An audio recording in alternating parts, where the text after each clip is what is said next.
Почитувани, ја следите втората дискусија Мисли на глас која организира Радио МОВ. За оваа дискусија ја одбравме темата перспективата на младите во Македонија. Зошто младите тешко доаѓаат до квалитетно вработување кое ги задоволува нивните потреби, кои се пречките кои стојат на патот на развивањето на оној предприемачки дух кај нив. Ќе направиме мала споредба со поразвиените европски земји и ќе понудиме и некои сугестии за подобрување на состојбата. Со нас се и соговорниците Весна Ивановска од Сивус Едукативниот и развоен центар, Петар Ниновски, основач на Брейнстер, платформа за курсеви и практични вештини, потоа Александра Филипова од Националниот младински совет на Македонија и Стефан Алексич, магистрант од во Шведска, кој се врати во Македонија по постдипломски студии кои ги имаше таму. Стефан, би започнал со тебе. Во Шведска доби награда како најдобар, како еден од најдобрите странски студенти за оваа година таму. Верувам дека прашање на многумина од оние кои што ја следат оваа дискусија е зошто се одлучи да се вратиш во Македонија и што те натера? Многу често кога го одговорам ова прашање, често го имам, кој што кажа, во последниот период, дури некој чувствувам товар да се оправдам зашто си јам вратено назад. Затоа што можностите кои ги барав таму не ќе достанам по секоја цена. Бидејќи имав прилика да се надградам во некои работи кои немав можност тука да ги добијам, но таму не добив прилика да работам она што ми е работа која многу ме интересира конкретно на полето на истражување. И затоа решив чим веќе ќе работам нешто чисто колку да земам плата, подобро да седам овдека во Македонија, бидејќи условите не се толку многу поразлични конкретно во мојата струка која имам оваа држава тука. Дополнително и чувствував некако товар кон себе, бидејќи јас не сум економски мигрант да бегам затоа што имам тука некоја немаштија. Дополнително, како човек што го почел своето образование во Македонија, јас имав прилично добри услови, имав прилично добро средно образование, прилично добро услови на универзитет, од она што го нуди нашето општество и мислам дека едноставно и не е фер да се бегаш по секоја цена ако тоа таму што го добиваме е нешто многу подобро од ова што го имам овде. Се надевам дека разбираш од каде онаа потреба да се праша, бидејќи нели секој си замислува дека надворе многу подобро од колку овде, па еве токму. Да, тоа што го сватив за Шведска е многу интересно, дека таму е многу тешко да си сиромашен, но уште потешко да си богат. И во однос на социјална сигурност тоа е неспоредливо, таму е многу подобро од овдека, но во однос на можности веќе познанства кои ги имам создадено и мрежи кои ги користам на пријатели и познаници, мислам дека овдека имам некоја предност во однос на одновно почнување во тој свет таму. Петар, твојата приказна е дека исто имаш напуштено работа за да основаш собствен бизнис, кој што има многу успешни резултати. Сепак, реалноста во Македонија е дека младите се уште некако се најмногу заинтересирани за она државна работа, бидејќи државно си е државно на познатата кованица која се употребува кај нас. Зошто се чини дека предприемаштвото не е толку атрактивно кај младите луѓе во Македонија? Кај првин ќе се вратам на тоа претходно дека што го кажа дека се уште младите кај нас се заинтересирани за државна работа. Мислам дека работите последниве неколку години се менуваат. Барем од оние студенти што ни доаѓаат кај нас на академиите, можеби сега точната бројка немам, меѓутоа негде околу 10-15% од нив се луѓе кои во моментов работат во државни институции и сакаат да се заменат од таму. Така да веќе не е толку популарно, меѓутоа тоа што го кажуваат наверојатно старите, родителите, дека нели најди се државна работа, веќе тоа не функционира бидејќи и таа државна работа, не знам како било порано, меѓутоа сега не е сјајна, знаеме платите дека не се таму, кој знае, не се толку добри, меѓутоа не се согласувам целосно дека се уште е популарно да се работи во... Сепак, покрај платите, можеби онаа сигурност на работата, не знам, можеби па ја не верувам дека е толку треба да се вложува таму, за разлика од предприемаштвото, стартап, отварање на собствен бизнис, каде што мора да се ризикува, еве ти си самиот пример кој што си ризикувал да влезеш во таков некаков чекор и да отвориш бизнис и како еве изгледаше во твојот случај, што те натера да го направиш тоа? Па искрено сакав тоа што почнав да го размислувам дека најголем ризик во моментот тогаш беше да не ризикувам, да не пробам да започнам бизнис и да останам во компанијата во која работев, иако имав супер добро платена работа, супер добра работа на висока позиција, каде што напредував постојано, таму бев негде 4-5 години, стварно кога бев баш на пик на мојата кариера, решив да напуштам за да видам како е да се има собствен бизнис и ми се роди некоја идеја, нели идејата за Brainster, да видам како, бидејќи која беше почетната првичната идеја, сите работи што ги научив јас и што ми користеа на работа беа работи што ги научив после факултет. Буквално сите работи што ги, мислам 100% од работите што ги користев на работа. И решив ајде да направиме некој едукативен центар каде што не универзитетски професори, туку луѓе кои имаат експертиза во одредени области да почнат да предаваат и да го пренесуваат тоа знаење на заедницата. Таму се роди идејата нели за Brainster. Излегов од работа, тоест почнав Brainster да го развивам паралелно, тоа траеше месец-два, кога сватив дека нема опција и двете работи, или ќе бидам добар во едната, добар во двете не можев да бидам. Затоа решив да напуштам работа и целосно се фокусирав на Brainster. Ја во Brainster после 3 нешто години, веќе над 5000 студенти, успешна компанија, се развиваме, тимот 15 на луѓе, кои постојано растеме, така натаму. Александра, како дел од Националниот младински совет на Македонија сте вклучени во оној глобален план за младинска гаранција кој треба да се спроведе во Македонија. Тоа се дел на мерки кои што треба да донесат до поголема вработеност на младите, до поголема перспектива генерално ке младите луѓе. Колку еве таа младинска гаранција може да помогне во оваа насока и како таа се реализира? За да видиме дали младинската гаранција може да помогне во таа насока, односно да намали младинската невработеност, најголемиот фокус всушност треба да го ставиме на тоа како државните институции соработуваат една со друга и дали воопшто соработуваат, бидејќи младинската гаранција како проект не е проект кој што задира само една област, тука е потребно Министерството за труд и социјална политика да се вклучат, односно тие веќе се вклучени, Агенцијата за вработување на Република Македонија, кариерните советници, теренските работници во дадениот случај во оваа пилот фаза преку Националниот младински совет, така што тоа е сет на чинители кои што седнавме на почетокот на оваа година заедно и решивме дека ќе го пилотираме ова.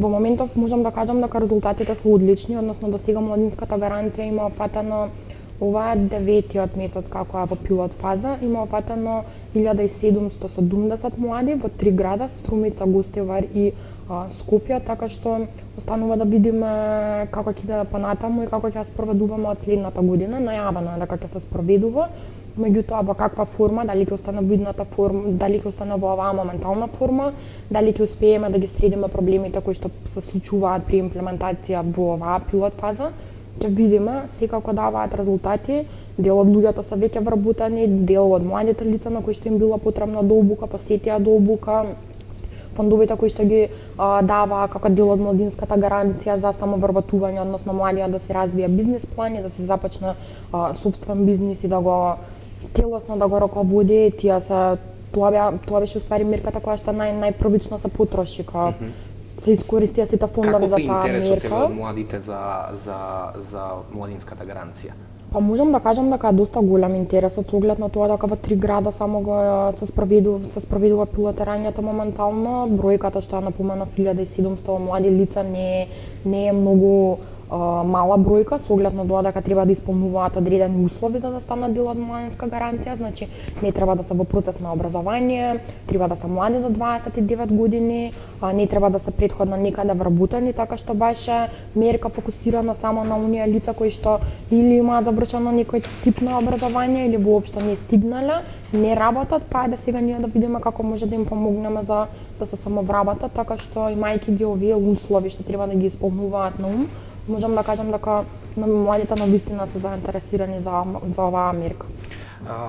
Весна, Сивус доби проект за развој на бизнис акцелератор, преку кој ќе треба да помогнете во развој на екосферата во стартап полето. Колку ваквите проекти можат реално да ги менуваат работите во пракса и еве како што ја прашав и Александра, каква е заинтересираноста на младите за да влезат во вакви проекти и на крај да заврши тоа како некаква успешна приказна? Така, точно е.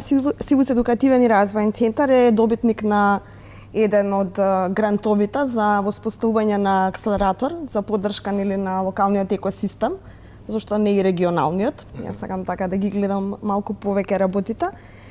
За нас беше некако природно, со оглед на тоа дека и до сега реализиравме предакселераторска програма и различни, ајде да кажеме, предприемачки обуки кои што имаа за цел токму тоа да ја, ајде да кажеме, можеби не да ја променат целосно свеста и оној наш менталитет дека подобро е да добиете некаде пристојна работа отколку да создадете своја.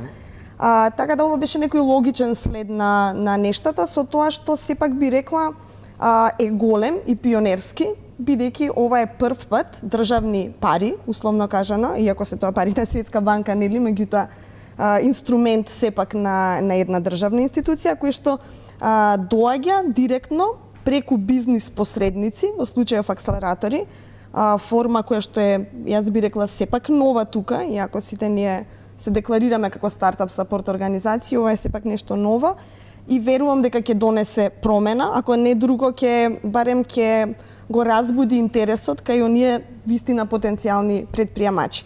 Не само кај луѓето кои што генерално се заинтересирани за бизнис и дека ќе смениме на таа тема.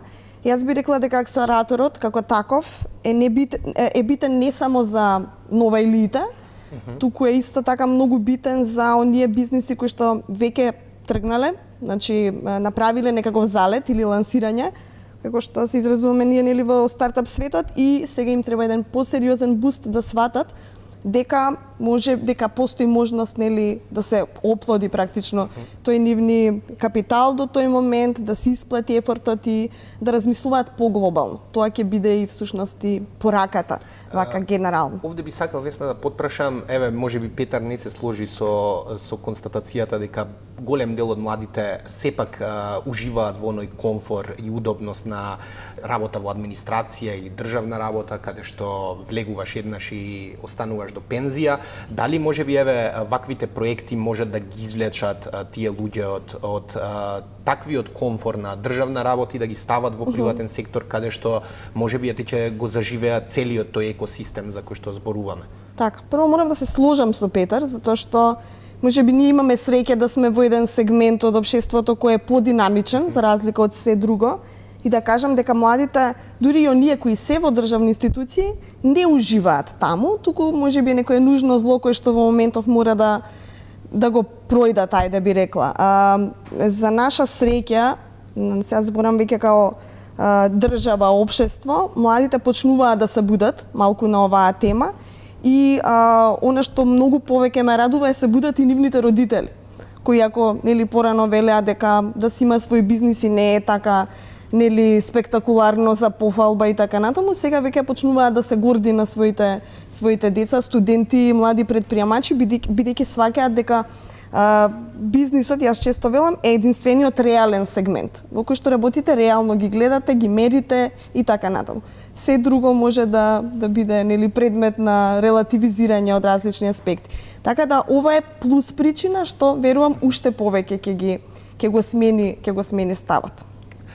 Стефан, знам дека зборуваме за различни светови кога би се споредиле Шведска и Македонија, но еве можеби за гледачите можеш да издвоиш некои сликовити примери што значи да си млад човек во Шведска и млад човек во Македонија и какви можности стојат пред младиот човек во земјата членка на ЕУ Шведска и Македонија која што е еве надвор од тој систем на интеграција? Па, ево најбитниот аспект зашто сите бегаат таму, финансискиот, младите таму добиваат многу рано финансиска независност. Тоа се случува или преку добивање директни кредити од државата за студирање, кој е прогласен за еден од најдобрите кредити на ниво на светот, бидејќи се враќа околу 60% без никакви камати на многу долг период. И тие кредити му возможуваат да живеат независно за време на своите студентски денови, што е многу потребно од овој свет, бидејќи те ослободува да размислуваш надвор од школото на некои работи кои тебе те интересираат. И така еден од тие проекти е и Spotify, кој искача буквално од нивните универзитети, бидејќи тие студенти ги имале одлични услови да почнат сопствена идеја и да развијат одличен бизнис кој во моментов е еден од најглобалните овозможувачи на стриминг за музика во светот. Дополнително, тоа кај нас го нема. Кај нас, ако си од Скопје, ќе живееш уште со твоите родители, ќе останеш таму. Ако не си од Скопје, ќе мора некако да кубуриш низ градот, додека си во главниот град или во Битола или во Штип, додека ги истераш тие години, па после како се снајдеш. И додека не дојдеш во Скопје. Да, да, зависи се. Кај тоа нема среќа или си избегал во странство. Тоа е нешто што е многу важно. Јас нешто би тама може ова да биде прашање кон Весна и Петар, бидејќи ме интересира. Таму идејата се вреднува. Во однос на тоа, јас ако имам идеја да создадам некој бизнис, да речеме Spotify или нешто сосема трето, можеме да најдам инвеститори некако да бидеме равноправни. Овдека ако имам само идеја, немам пари, мојот инвеститор ќе има 100% од мојата идеја, што може би се сменило тоа, го знам како правило пред неколку години кога ме интересираш, уште ме интересира. Значи дека јас ако имам некоја идеја, на пример следни од Facebook, доколку некој дојде со поголема сума на пари од мене, инвестира во мојот бизнис, а јас допринесам нешто што е апстрактна идеја за нашиот законодавен систем, тоа ќе биде, нема да биде вреднувано и целосно сопствеништво ќе има, на пример, човекот кој инвестира во мојата идеја. Тоа таму не се вреднува така. Од една страна имаш самата комуна, општината која ти помага да развиеш бизнис. Мојот универзитет кај што студира буквално е поседуван од стартап центар кој акселерира цело време бизниси преку универзитетот, а и дополнително има начин како да се процени една идеја колку е вредна и таа да се одмери со приливот на инвестиции кои доаѓаат во таа идеја. Значи, во однос на создавање на бизнис, создавање на работа, особено на мало и средно предпријатие, младите таму имаат многу подобри услови. Од аспект на социјална помош, тоа е нешто што дури за многу луѓе нашто живеат во калта, би рекол, дури звучи како утопија. Секако имаат многу проблеми и допрва ќе ги решаваат тие проблеми, но од аспект на најобични грижи што ги имаме ние тука преку ден, тие не ги обструираат во секојдневниот живот. Ако успеам малку да го симплифицирам сето ова, нивната перспектива е различна од нашата перспектива. Јас во ниту еден момент не се почувствував што посакуваат, што гледаат како за 5 години, за 10 години од сега. Ја културолошки во ниту еден момент не се почувствував различно од луѓето со кои комуницирав. Аз живеев и во прилично интернационална средина, но и со многу локалци. И културолошки ние воопшто не сме поразлични. Но во однос кога ние се гледаме нашата надеж, они чувствуваат надеж. Ние тука чувствуваме, не знам како го опишам чувство, али сигурно не е надеж. Ќе преминеме после на вас баш и да одговорите на ова што го постави како дилема Стефан, но прво Александра, 90% од младите во Македонија се запишуваат на факултет, а имаме толку голема младинска невработеност. Значи нешто тука не штима во целата таа равенка. Многу реформи за младите кои некако како да остануваат само на хартија. Ти доаѓаш и од организација која се занимава со младите и самата си млад човек.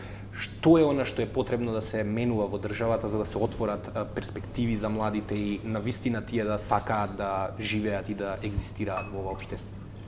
На прашањето да се одговори не е потребна само една емисија, потребни се многу чинители на маса и многу часови дискусија. Се запишуваат младите на факултет, навистина е тоа така, меѓутоа па од друга страна истражувањата покажуваат дека имаме хиперпродукција на високо образован кадар, а дека дали е државна институција, дали е некој бизнис, дека немаат толку голема потреба од таков високо едуциран кадар, така едноставно вештините кои што младите ги посадуваат, особено после завршување на факултетот, кој што кај нас речиси е учење теорија, по поголемиот дел од факултетите учење на стакнување на теоретско знаење. Во бизнес секторот од друга страна им се потребни спремни луѓе кои што веднаш ќе дојдат на работното место и веднаш ќе почнат со работа без да има потреба од некој дополнително да им прави мониторинг, да ги надгледува цело време, да ги проверува, така што мислам дека тука имаме една дупка која што треба и мораме да ја пополниме.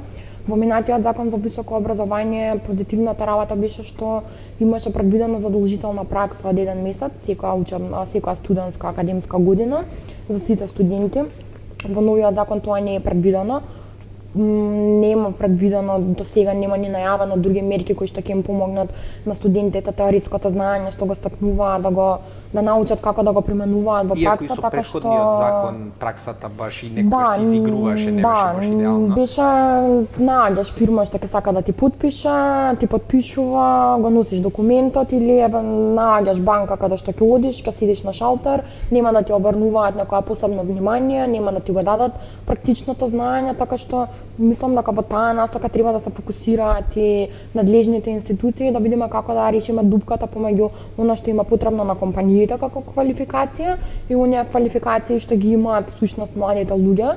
Мислам дека ако почнеме од таму како го решаваме ова, ќе излегуваат и други проблеми кои што ќе треба да ги решиме, меѓутоа едно по едно би требало да ги решаваме, зашто во минатото се случуваше да се креираат мерки за најразлични проблеми поврзани со младинска невработеност и младински политики, меѓутоа кога сите одеднаш ќе пробаш да ги имплементираш и кога младите во сите одеднаш ќе ги впуштиш, прво ниту можеш да мериш резултати дали мерката е успешна, не можеш да определиш толку голем буџет колку што би ти било потребно ако се фокусираш само на една мерка. Младите се збунети и не информирани какви мерки постојат. И компаниите исто така се збунати какви мерки постојат, бидејќи сега има и такви мерки да вработуваат компаниите млади лица, да добиваат субвенција од страна на државата за тоа и слично, така што би требало чекор по чекор да одиме, една по една реформа, за да можеме и да мериме и да следиме каде одат младите луѓе и дали ги решаваме проблемите или би требало да го смениме пристапот. Весна и Петар, сега да се надоврзам на тоа со Стефан, во развиените европски земји, тоа што ако смеам, неговото прашање беше дека односот помеѓу ваквите обиди е повеќе партнерски, а овде кај нас, ако можам да бидам малку вулгарен, е повеќе феудален однос на некаков газда и некаков работник. Каква е бизнис климата во Македонија и дали е таа поволна за младиот човек да може да влезе во сопствен бизнис, да отвори некакво предпријатие, или пак е таа застрашувачка со сите оние пречки кои стојат на патот од бирократија, од контакт со институции, од фискални сметки, од чекање по шалтери? Така, за да дојдам до ова прашање, тоест до овој одговор, ќе се вратам малку назад. Какво е образованието, како е регулирано, како е целата оваа сфера регулирана и дали воопшто е. И последното за мене најбитно, тоа е колку како општество се занимаваме со овие прашања на дневна основа. За жал, знаеме дека не се занимаваме и зошто мистифицираме работи кои што се, да речеме, дел од нормалниот свет. Прво едно дополнување околу законот за пракса, бидејќи и мислам дека може и не е лоша идеја да посветите цела емисија, во моментов е на сила предлог законот за практична работа, за практиканска работа, прв пат после многу години. Јас сум во Сивус 10 години и од ден еден се бориме практично за да се случи тој закон за практиканство кој ќе ни олесни и нас и ќе го стимулира бизнисот на некој начин. Меѓутоа е многу поважно конечно нели ќе добиеме нешто квалитетно, регулирано и перспективно од тој аспект, така да овој закон заслужува внимание. Сега имаме некои други нели приоритети на агенда, меѓутоа мора да се позанимаваме со тоа што и како ќе донесе. Законот не го спомнам случајно, бидејќи тоа е сепак во сферата на легислатива и тоа е она што ја креира довербата помеѓу нас, сега како бизнис, и помеѓу студентите од друга страна или идните предприемачи, нели? Да, свесна сум дека постои една, не е параноја можеби, кај младите предприемачи, иноватори и така натаму, дека бизнисите се тука за да ги украдат нивните идеи. Делумно е веројатно и пак ќе речам за оправдана, бидејќи слушаме на различни случаеви на злоупотреби и така натаму, меѓутоа, знаете, не знам колку подолго сум во бизнис, сваќам дека идеите, барем денес, се бескрајно многу и не се толку ексклузивни. Горе-долу сите зборуваме за слични работи, Меѓутоа, она што прави еден бизнис интересен и ветувачки е всушност како ќе се реализира сето тоа. И сега тука веќе доаѓаме до проблемот, вистинскиот проблем за мене. Ова другово се решава со NDA, со договор, доверлив договор или confidentiality клаузули. Вие може уште од ден еден кога почнувате да преговарате со потенцијалниот инвеститор да се заштитите на некој начин. Има начини, сакам да кажам, меѓутоа мора малку и да се ослободиме, дека ако не пробаме, не знаеме дали од другата страна ќе има добра можност. За мене пострашно е дека на младите предприемачи им фали онаа вистинска инекција, финансиска. Тоа е она што на крај на ден може вистински да направи промена. Сега од друга страна па не треба и да влеземе премногу во комфорт зона, бидејќи за да водите бизнис сепак треба да сте малку на штрек, бидејќи тоа е здраво, конкуренцијата е тука цело време. Така да мислам дека овој тип на проекти, акселератори, поддршката на фондот за иновации, законот за иновацијска дејност, веќе даваат некоја друга рамка, ќе не натераат сите ние посуштински да го погледнеме овој проблем. Не би рекла дека е страшно дека некој ќе ви ја земе идејата, особено е добро ако тоа го направите преку акселератор, таму веќе малку се порегулирани работите и ние одговараме пред фондот, пред Светска банка и ние на некој начин сме под мониторинг како ќе ви схендламе во тој процес. Петар, Ја сакам само на ово прашање на Стефан да се надополнам. Значи, според мене тоест до сега немам слушнато на некој човек да му украдат идејата и целосно се согласувам со аргументот на Весна дека реализацијата е тоа што ја прави идејата добра или лоша, односно што може да го претвори идејата во реален бизнис. И последниве неколку години, последниве 2-3 години постојано разговарам со луѓе кои доаѓаат и почнуваат, разговараат со мене, бараат мислење за како да го започнат бизнисот, од каде да започнат со финанси и така натаму. И многу тешко доаѓаме до моментот, добро, која ти е идејата за да можам да ти помогнам понатаму. Иначе како ќе ти помогнам? Дај ми инвеститор, како да ти дам инвеститор, кога не знам за каква идеја се работи, за да можам по реален импакт да направам, по суштинска насока да ти дадам. Така да луѓето се уште се уплашени од моментот крадење на идеи. Исто така на моментот што го кажа дека целосна собственост ќе има оној што го финансира продуктот или идејата или бизнисот, не се согласувам со тоа, нема таква рамка. Идеја, мислам, тоа е ствар на преговарање. Брейнстер е на таков начин започнат, е дел со собствен капитал, со собствена инвестиција од моја страна и дел со бизнис ангели, каде што после неколку месеци преговарање стигнавме до некоја сума каде што они за одредена финансиска инекција ја им остапев одреден мал процент од бизнисот и така почна да се развива бизнисот. Мислам да се развива бизнисот. Исто така сега се надоврзам на моментот дека сега во моментот, поготово со овие нови акселератори, со фондот за иновации, со South Central Ventures, со неколку приватни фондови, дека сега има многу пари во Македонија за стартапи и постојано, верувај ми, и исто од тие лица слушам, мислам дека вие ќе се соочите со истиот проблем, дека нема доволно идеи и луѓе спремни да ги реализираат тие идеи. Мислам дека сега ќе почнеме полека да се соочуваме со тој проблем, па зашто го имаме тој проблем, можеби ќе се вратиме назад до образованието, дека воопшто младите луѓе не се стимулираат да започнат бизнис во образованието. Се уште немаме предмети, предприемништво и така натаму. Се надоврзала тука дека всушност во средно образование има предмет предприемништво и бизнис.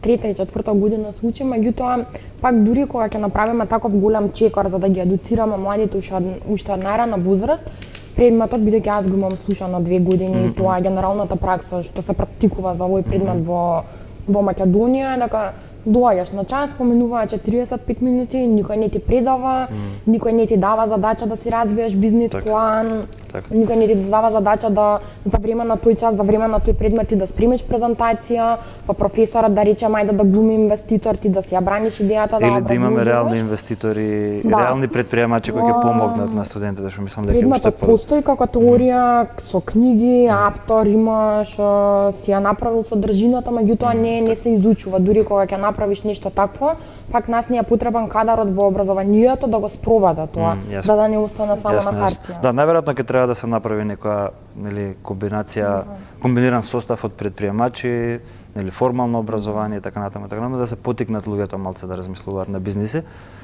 И сега се надополнаме на тоа претходно што го спомна за огромната разлика или геп што го има помеѓу што бараат бизнисите во моментот и што продуцира формалното образование. Тоа е огромна разлика, огромен геп помеѓу тоа што го имаат талентите, тоест потенцијалните вработени како вештини и тоа што е потребно на компаниите да се развиваат. И затоа мислам дека вакви неформални образовани како Brainster, како Сивус се тука на маркетот за да понудат баш тоа да го пополниме таа разлика помеѓу тоа што луѓето сега го поседуваат како вештини и тоа што се бара на пазарот на труд.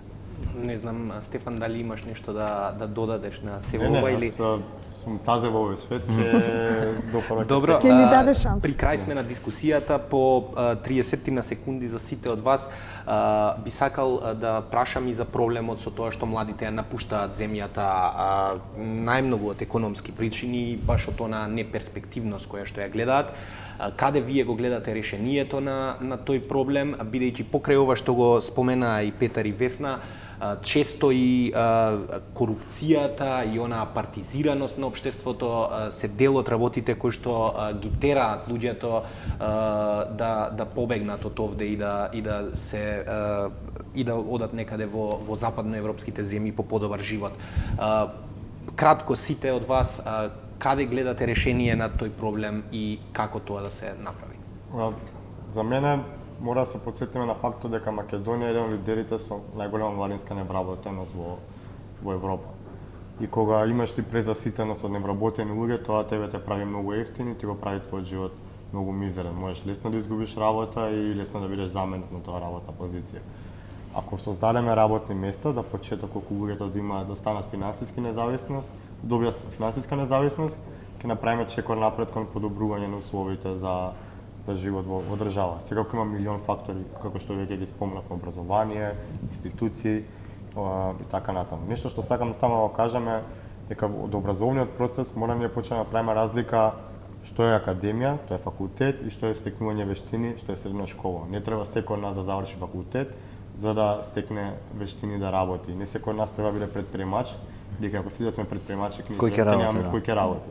Тоа е многу комплексна материја која е вон моите вештини и знаења, само чисто како мисла ја пласирам овде за крајот на дебата. Александра? Да, супер што го начина тоа Стефан бидела во таа насока. Мислам дека освен образование, решавање на младинска невработеност и слично, треба да се фокусираме и на промена на менталитетот, бидејќи сепак мислам дека на младите, освен тоа што финансиски се зависни од своите родители, од семејството, многу им влијае и во тоа какво окружување живееме, каков е културно забавниот живот, каква е комуникацијата со останатите луѓе што живеат во Македонија, како се однесуваме на улица, каква ни е сообраќајната култура, сите тие работи.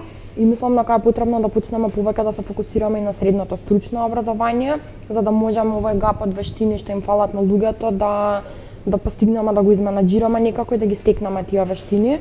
И потребно е да го промовираме средното стручно образование, бидејќи постои една стигма дека ако завршиш средно стручно училиште, не би можел да се запишеш на факултет, нема да те примат, ќе си пониска некоја класа, условно речено, од останатите луѓе. Мислам дека имаме многу стигми за решавање и промена на менталитет за да успееме да ги задржиме младите тука, бидејќи јас не мислам дека единствено финансискиот аспект на младите им смета и ги тера да се исалат.